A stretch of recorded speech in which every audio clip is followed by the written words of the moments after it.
A new classified congressional UFO briefing is set for today, and Congressman Tim Burchett told NewsNation what to expect for today's hearing. I expect to walk out and be completely disappointed once again. I don't want to see little green men or flying saucers. I just want to know where they're spending the tens of millions of dollars on a subject they say doesn't exist, and yet they're spending this money. The American public has a right to know. Congress constitutionally has a right to know. You have unelected bureaucrats, once again, dictating to the elected body what to do, and we take it. We don't have the guts. We ought to cut their funding out. We ought to do what we're entitled to do as a Congress. But again, the big boys, the lobbyists, the defense industry, what have you, they have their hooks in all of this, and they're not going to allow us to see anything. It's so compartmentalized now, it'd be hard to get the truth. But this bunch, again, will just be there to confuse us and further frustrate me.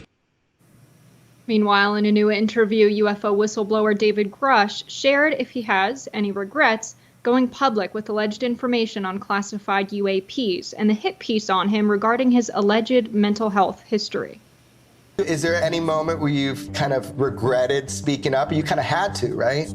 Yeah, I mean, I saw that was the, course of action I had to do. I mean, I don't, regret it. It's, I didn't want to live in the Matrix when there's stuff like this that's being, hidden from the world populace. Yeah, I'm not doing this for fame or fortune, and it was not career enhancing, and I had to do it for further my own protection when it seemed like my Inspector General complaint and my reprisal complaints weren't going to fully shield me from, ongoing attacks behind the scenes against myself. Do you think that the people that we know are coming forward, people that have filed IG complaints, to follow in your footsteps, right? Do you think they're encouraged by how you've been treated? Some were encouraged and inspired, and obviously there were a number of individuals that went to the Inspector General after I went public, but they certainly saw like that hit piece on me and other things, and that certainly frightens anybody about have that kind of stuff exposed in your personal life just because you're trying to do something, hopefully magnanimous for everybody else. News Nation's Brian Enton spoke with a veteran Marine on a 17-minute-long interview of an alleged UFO jellyfish. Marines reportedly nicknamed this particular UFO a, quote, spaghetti monster. Did you think when you watched it for the first time that, it could be, non-human? It crossed my mind because the theories that we had, like I said, didn't fully explain it. And so naturally, I think our human mind or our curiosity kind of goes there and is like, is this something extraterrestrial or extra dimensional or paranormal or whatever, you want to call it.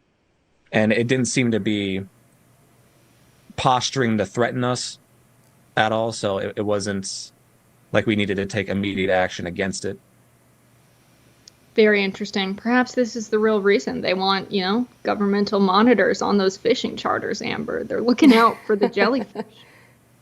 Yeah, maybe so. That video is pretty weird. There could be a rational explanation for it. There could not be. It could be very well be something extraterrestrial. The way it sort of glides is pretty odd.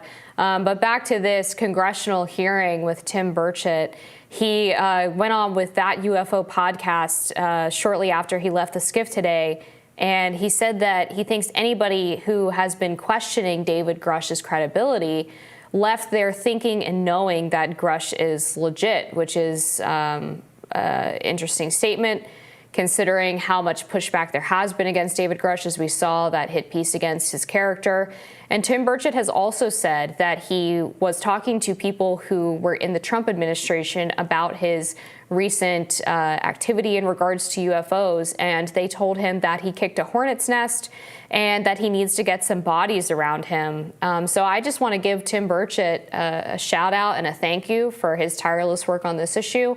I know it's come at the expense of mockery by some of his colleagues and a lot of people not taking him seriously.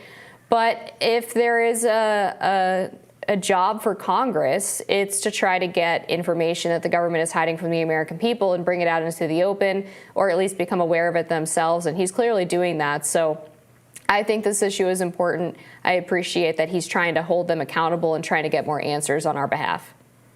Yeah, if Tim Burchett was going on the news saying, I know there's aliens and we're going to find them, I can understand some people being questionable of that kind of a statement. If he says, there was definitely a spaghetti monster and believing all of the footage, even when it was unconfirmed, that's reason to not believe someone. Burchett's being super reasonable on the topic of UAPs. He's saying we're spending a ton of public dollars on this, evidently. The American people, or at least Congress, have a right to know what they've discovered. What information do they have? That is an extremely reasonable and sound and sane stance. For them to write that hit piece on David Grusch, I wouldn't be surprised if it discouraged people from coming forward who have information, because that hit piece didn't really have to do with his credibility as a witness, as someone giving testimony on this. The piece was about him struggling with mental health. Most sane people I know are quite sad about the state of the world, sad about, what's going on in the country. I'm sure if you have that level of security clearance, you've seen some stuff that disturbs you very deeply. If not thinking, you're more sane if you are critical, of what's going on in the world. You're more sane if it makes you sad, so much so that you seek treatment for mental health. That doesn't make him not credible. So that hit piece really disheartened me, but I can see anyone who struggled with their mental health or wants to protect their family not coming forward out of fear that they would be attacked. So I really didn't like that hit piece came out at all, because what's being asked for is very reasonable. But people love framing the alien enthusiasts, people who are curious about what's going on with UAPs, as somehow people who are insane, just because we haven't seen aliens before, despite most scientists saying it is more likely than not that we are not the only life forms in the galaxy, if not the universe. And so it's just very dishonest. But thankfully, we'll get something out of the skiff, but maybe Burchett's right in how he said he plans to just be disappointed. Yeah, I mean, we've heard reports as well about how the government goes after its own whistleblowers. And so it's not surprising that a lot of people would be unwilling to come forward, even anonymously, because these protections that they're supposed to receive as whistleblowers are routinely undermined by their superiors in the government. And so it is a very unfortunate and dangerous situation for them.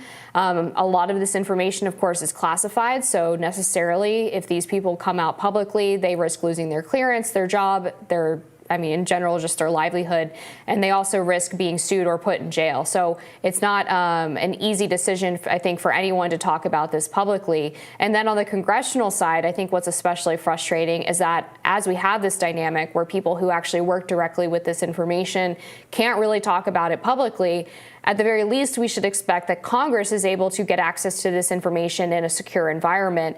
And repeatedly, they've been denied from doing so. They've had to fight for months and even years now just to get these hearings where they can go in the skiff and view some of the materials. So repeatedly, it just seems like they're being stonewalled at every step of their potential investigation. And increasingly, the reasons become more erratic from the government as to why they're not allowed to view this. Right. And these are people who are elected to public office. At the heart of this, it's a question about democracy. We touch on this point time and again when we discuss the issue of UAPs. But I can imagine someone like Tim Burchett or any real representative in Congress questioning the time they're spending on this issue when they go to the Pentagon, they're put in a skiff, and they're given no information at all. I can imagine questioning your role as a public servant, as an elected representative. Am I wasting America's time by continually going to the Pentagon and being disappointed, by expecting information to come out because I was elected to represent the people and this is what the people want, just to have unelected bureaucrats tell you, no, we're not giving you anything? So it's good that we haven't had members of Congress decide to give up on this. They've kind of been unrelenting in getting this information out, in pursuing interviews with people who have this information that are willing to come forward, many of them risking their security clearance, many of them being active members, not just retirees. And so it's kind of unprecedented territory in the sense that they're getting that.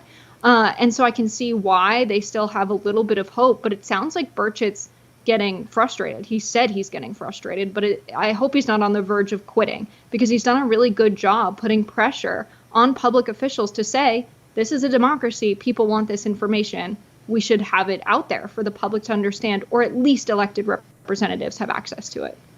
That's going to do it for us this week on Rising. Jess, as always, it was great to see you. Another good Friday with you, Amber. Make sure to tune in next week for more Rising coverage with Robbie and Bree, and we will be right back here next Friday. Be sure to like, share, and subscribe so you never miss any content. And for those of you who like to listen while on the go, we are now available anywhere you listen to podcasts. Bye, y'all.